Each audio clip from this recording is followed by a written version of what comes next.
is the Rebel Author Podcast, where we talk about books, business, and occasionally bad words.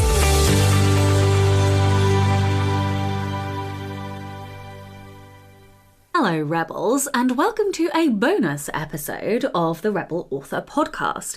Today is the launch day of the Rebel Diaries anthology, so I thought I would give you a little bit of a treat and a sneak peek at our stories. So there are 13 stories in the anthology, and each author has kindly recorded a 60-second clip of them reading an excerpt from their story. So I thought, yes, I would compile them, I would let you know who the authors are, and hopefully encourage all of you delightful listeners to go and pick up a copy. So there's not going to be any preamble, we're going to dive straight into the stories, and what I thought would be fun is if we went in the order of the stories in the book. I'm going to include links from each author in the show notes so that you can both, one, get a copy of the anthology, but two, find out more about the authors and connect with them on socials.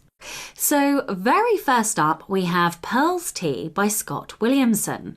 Pearl had ran out of tea. Now, to any normal, healthy, old-age pensioner, running out of tea isn't a huge problem. They would just pop to the shops and get some more. Not Pearl. Her knees creaked, her hip ached, and her tits chafed against her thighs. And that was just standing still. Her popping to the shops days were over. She would make it to the end of the care home drive and pish herself from the effort and pain before being wheeled back inside by one of the care assistants. She could, of course, send one of those useless bastard assistants to pick her up some tea bags. Sure. But the tea Pearl drank wasn't the standard swill drank by the pish-smelling, biscuit-chewing old goats she shared the Helping Hands care home with. This tea was different. Special. Next in, we have Kimberly Grymes reading Little Orphan Aggie. 7 years I've been living in this ruler-smacking hellhole.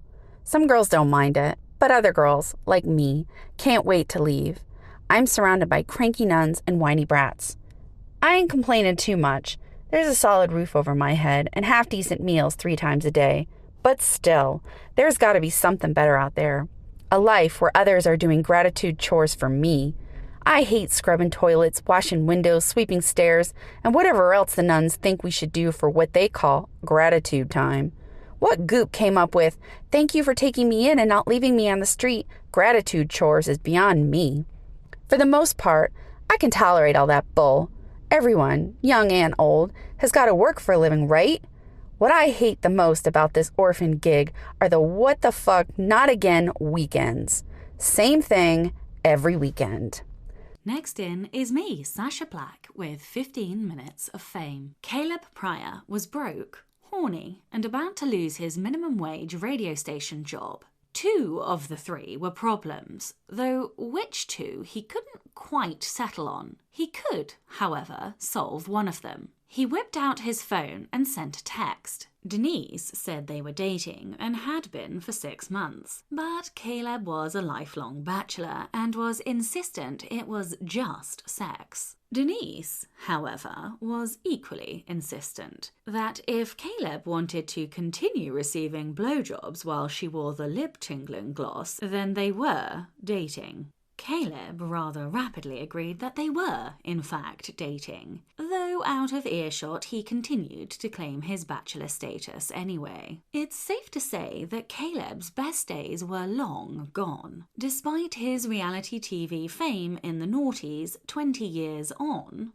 the frequent B, C, and ultimately Z-list parties filled with copious amounts of free booze, bad sex, and lines of coke had taken their toll.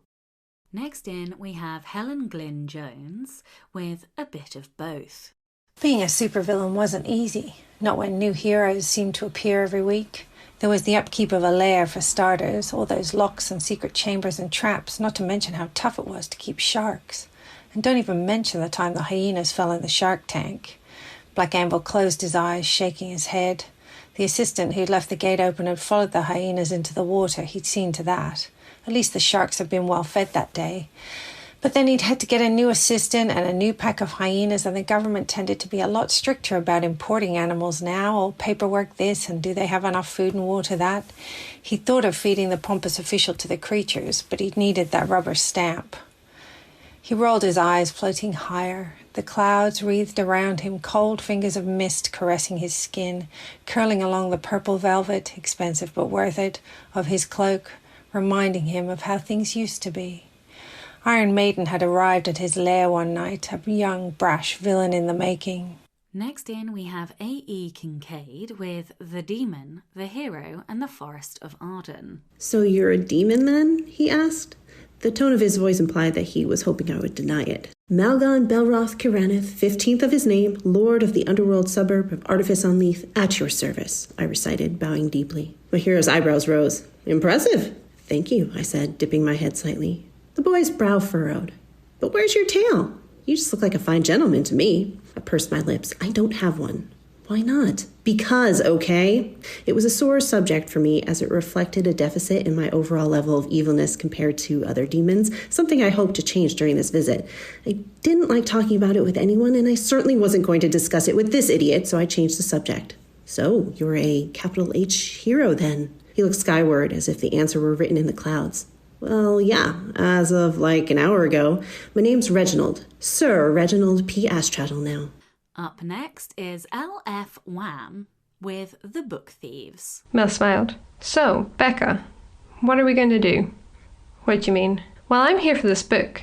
You won't admit it, but you're here for this book. Two thieves after the same trinket isn't the ideal situation. I'm all for some healthy competition, but on the same job, more potential for mistakes. Clumsiness." Becca didn't answer, though she agreed. "See, I'm thinking our options are, one of us conceives and goes home." Mel leaned forward, examining her. Becca's cheeks rose from warm to hot, but she refused to look away. "But something tells me you're not one to back down. And I'm certainly not. Option 2, we both carry on with our plans to steal the book. Winner takes all. But as I said, that doesn't tend to end well, so that leaves us with option 3. Becca expected her to continue. When she didn't, she was forced to ask, "What's option 3? Mel beamed. "I am so glad you asked. Option 3, Mel leaned forward conspiratorially, "we work together." Next in, we have Val Neil and the story Insatiable. Nikolai inhaled deeply. The scent of bread was getting stronger. Unfortunately, the students ahead of him were taking their sweet time moving through the passageway, and it was too narrow for him to squeeze by. The academy really ought to widen some of the tunnels, but they'd been carved centuries ago, and no one wanted to risk breaking whatever enchantments had been worked into the stone. A student ahead clipped the low ceiling. He paused to let out a string of expletives while his friends laughed and teased. Nikolai leaned against the coarse granite and waited for them to get out of the way. The dining hall was agonizingly close. He could almost taste the bread. Damn it, this was taking too long. "Hurry up," he called to the boys ahead. The laughing stopped, and the students craned their necks to see around one another. "Why?" said the closest to him. "You got someplace important to be?" "Yeah, your girlfriend asked me to meet her. Seems you're not getting the job done." The boy scoffed. "You're what, 13? Probably never even been with a girl." 15, and you're right. But as your girlfriend's asking me for help, that says more about your skill than mine." There was a chorus of oohs and guffaws, and soon the boys further up the chamber were pulling their sour-faced friend through the gap. Next up, we have Spin Cycle by J. Renee Lawrence. When 4 o'clock came with no response, I packed up early, stuffed myself into my Ford Taurus, and drove to Studio City with my horns sticking out of the sunroof. That smiley face he sent haunted me, and I needed to make sure my friend was okay. Ghoul has always been reserved. In all the years we'd been friends, he spoke very little of his past or his family. What I did know was that Ghoul was adopted at a young age, and grew up in one of those states that like their monsters ugly and their heroes muscly, with dimpled butt cheeks squeezed into lycra. Not that there's anything wrong with either of those things, in my opinion, but there's no tolerance for stepping outside the nicely drawn boundaries of who should be good and who should be evil. From what I understand, it's one of those places that send what they consider to be confused young villains to camps that scare the good away. This is particularly problematic, given that Ghoul, a flesh-eating undead demon, identifies as a hero. Next in, we have Mark Leslie Lefebvre with The Exquisite Taste of a Book-Aged Skull. Alas, great Uncle Nathan, Herb triumphantly stated, holding the pale orb on an extended arm a few feet from his face. There is nothing quite like the exquisite taste of a book-aged skull. There wasn't the faintest hint of an echo, as his words were absorbed by the insulating effects of the packed bookshelves. He moved his focus from the empty eye sockets of the skull he'd been holding to gaze in admiration at the book spines, occasionally broken by the pale, ironic grin of a human skull. 23 human skulls of die-hard, lifelong readers, housed on shelves alongside a prestigious collection of first edition books, the result of a lifetime of collecting. It had started off innocently enough with just a single skull, long before it evolved into a collection. Next in is Ember Hintz with The Follower. He leaned against the gnarled tree trunk. The sore muscles in his back and shoulders relaxed as he gave into the weight of his eyelids. Lost somewhere between detached awareness and a dream, the cemetery and church disappeared. He was still lying beneath the tree, but he was no longer alone. Clayton Dunnan. Her garbled voice broke over his name like water slipping over rocks in a stream. She cocked her head to the side in a curious posture, her pale skin mimicked by the odd linen dress she wore. The oversized garment hung from her body like a filthy choir robe. He shuffled to his feet. Do I know you? Clay tried to place her face. In her early to mid-20s, if he had to guess. An old college conquest, perhaps? There were way too many parties and bourbon-blurred nights to remember everyone he'd fucked. Still, there was something familiar in the way her head lolled above her neck, something that sat like a lead brick in his stomach. Next up, we have Meghan J. Dahl with The Feathers You Wear. Shadow Man had had hundreds of dalliances before, amusements to pass the time, but Elena was different.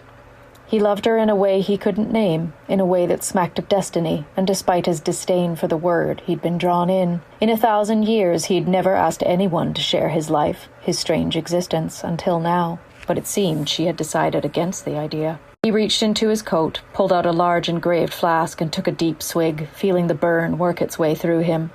If only it could burn out the place where his heart used to be. "How dare you bring the devil's drink into this house of God?" Father Egan stood in the aisle, stiff with outrage, or perhaps it was just his collar. Shadow Man felt a little outraged himself. Elena's uncle, the brother of the man he dreamed of killing. He felt venomous. He wanted to smash something, starting with this balding sack of fish guts. Restraint was going to be difficult. Next up, we have Matt Hollon and The White Harvester. It was his voice that decided it, the kind of voice that no amount of rum could curb. It rose above the din of the smoky tavern, loud, boisterous, and laced with an unearned arrogance. Lapis had dealt with countless like this, and they were all the same, thinking they were God's gift when they weren't even Satan's shit. There was nothing better than hearing those oily voices slip into screams. She narrowed her eyes at the man as he told anyone that would listen in crass detail about the mermaid he'd fucked. She knew it was a lie because if he really had fucked the mermaid, his bloated corpse would be at the bottom of the ocean and crabs would be picking the flesh off his bones. But instead he was here, still talking. His crew clapped along like the trained seals they were. Why were men so loud? She turned her attention away from her target. He wouldn't be going anywhere. She sipped her dark rum and tried not to gag on the stale haze of tobacco and urine settling on every grimy surface like ash. She longed for the smell of salt and gunpowder, for the sun to beat down on her bronze skin as she paced along the deck of the White Harvester. She longed for the sea. And last, but by no means least, we have A Mortimore with When the Circus Came to Town. It would be wrong to say that the Grand Library at Chatteris Arbour had never seen such a gathering, but the crowd that spilled in when the doors opened was the equal of any in its past. As well as most of the town's movers and shakers, tourists had come from far and wide. For once, their interest was not in the best collection of books and scrolls in the country, but instead the focus of attention was the crown jewels of Freeland, safely displayed on black velvet in a glass dome at the very centre of the massive atrium. Fashionably clad men and women could be seen pushing and shoving to be the first to exclaim over the glittering array. The choker with its massive faceted emerald was accompanied by a pair of matching earrings, but it was the crown with its diamond-encrusted spikes that elicited the loudest cries of admiration. A bevy of security men glowered at anybody who got too close, and it was rumoured the best spellcasters in town had warded the glass dome. "Fuck me, this is boring." Rhea Matthews hid a yawn behind her hand. "Dull as ditchwater," her fellow librarian Marion agreed. "And my feet hurt." "I see your best buddy Jordan is briefing the security guy and his mages." "So he should, he's the sheriff, and he's not my best anything." "He'd like to be," Marion smirked. "He's always hanging around you. He might be worth a night's—" She broke off, a flash of colour in the atrium catching her attention. "Oh my, who's the hottie in the plumed hat?" Rhea glanced in the direction indicated, and her eyes widened. "Cassidy Morgenstern." "The Cassidy Morgenstern?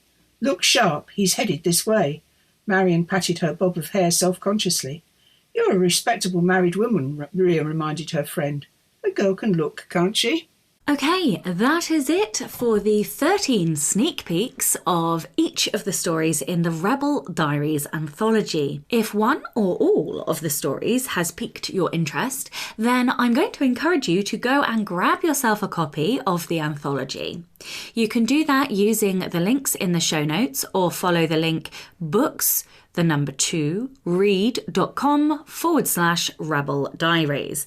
That's books2read.com/Rebel Diaries. Don't forget to tune in and subscribe on your podcatcher. And when you have a moment, please leave a review.